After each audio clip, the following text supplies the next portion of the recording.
जो संसद और विधानसभाओं के अंदर सांसद के रूप में, विधायक के तौर पर और मंत्री के तौर पर एससी, एसटी, ओबीसी का प्रतिनिधित्व करते हैं, इस बैकवर्ड क्लास का प्रतिनिधित्व करते हैं, लेकिन संसद में जाकर गूंगे बहरे बनकर बैठ जाते हैं, विधानसभाओं में जाकर गूंगे बहरे बनकर बैठ जाते हैं।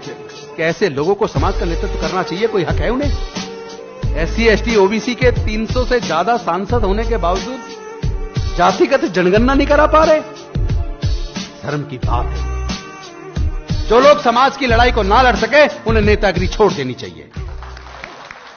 एससी, एसटी, ओबीसी तीनों को मिलाकर बैकवर्ड क्लासेस बनता है। एससी भी बैकवर्ड क्लास में आता है, एसटी भी बैकवर्ड क्लास में आता है और ओबीसी भी बैकवर्ड क्लास में आता है।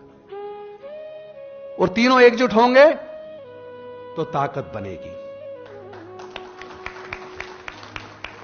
और जब ताकत बन जाएगी और हमारे लोग जागरूक हो जाएंगे, फिर किसी की हिम्मत नहीं है जो हमारे लोगों से उनके अधिकार को छीन ले। जो सरकारें सरकारी खर्चे पर देश के बच्चों को सरकारी खर्चे पर पढ़ा ना सके, जो सरकारें हमारे बच्चों की पढ़ाई का खर्चा ना उठा सके, जो सरकारें हमारे लोगों के इलाज का खर्चा ना उठा सके, ऐसी सरकारों को सत्ता में बने रहने का कोई हक नहीं है। अब अपने समाज को तैयार करना पड़ेगा। इन्होंने इनडायरेक्ट तरीके से धीरे धीरे एक तरफ हमारे लोगों से महंगी करके शिक्षा को छीन लिया और दूसरी तरफ सरकारी संस्थानों को धीरे धीरे बेच दिया, प्राइवेटाइज कर दिया। और जो भी सरकारी संस्थान बिक गया, चाहे वो बैंक को हो, चाहे वो पेट्रोलियम कंपनियां हो, चाहे वो गैस कंपनियां हो, चाहे वो एयर इंडिया हो, चाहे वो रेलवेज हो, जो चीज बिक जाएगी वहां एससी, एसटी, ओबीसी का रिजर्वेशन खत्म हो जाएगा। और वो इन्होंने कर दिया। फिफ्थ पे कमीशन में, क्योंकि एससी, एसटी, ओबीसी के ज्यादातर लोग फोर्थ क्लास में आया करते थे, लेकिन फिफ्थ पे कमीशन में केंद्र की सरकार ने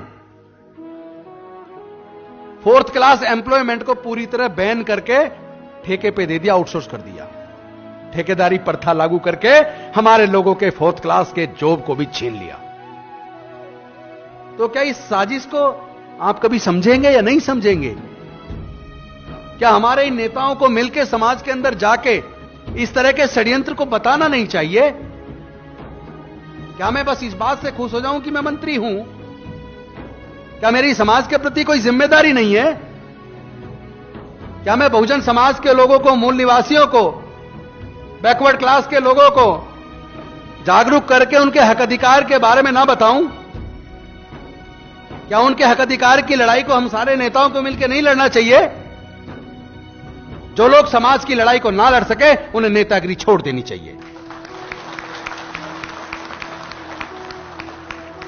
जो लोग समाज का नेतृत्व कर रहे हैं, जो संसद और विधानसभाओं के अंदर सांसद के रूप में, विधायक के तौर पर और मंत्री के तौर पर एससी, एसटी, ओबीसी का प्रतिनिधित्व करते हैं, इस बैकवर्ड क्लास का प्रतिनिधित्व करते हैं, लेकिन संसद में जाकर गूंगे बहरे बनकर बैठ जाते हैं, विधानसभाओं में जाकर गूंगे बहरे बनकर बैठ जाते हैं।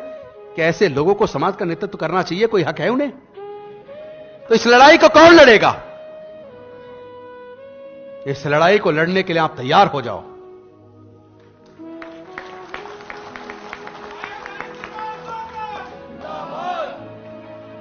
इसके लिए आप अपने आप को तैयार करो।